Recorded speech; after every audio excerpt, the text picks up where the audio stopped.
他人呢？跟他本人再简单交代一下。终于等到这一天呀！是啊，终于等到这一天，给你通知办出院了。太不容易了。没回去啦？真是不容易啊，搞1个月了。25天了，整整。给你简单交代一下后续的事情哦。首先第一个事情，你术后一定要蛋白质什么一定要跟上，好好休息。你这条手臂尽量几个月内、半年内都不要去干重活，单手啊、抱小孩呀、提重物啊不要搞，好吧？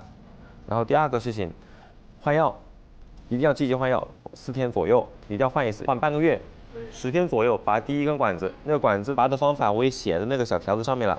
然后第三个事情，术后2个礼拜，这个手术的大病理会出来，然后跟之前穿刺的对比，如果说出入不大，就可以给你安排上后续的可能放化疗之类的治疗了，好吧？放疗的话一般有多少次呢？25到30次，到肿瘤科找邓超教授，他会给你看你之前的一个具体情况，给你安排计划，其他就没有什么了啊，多好吧？先把手术的东西养好。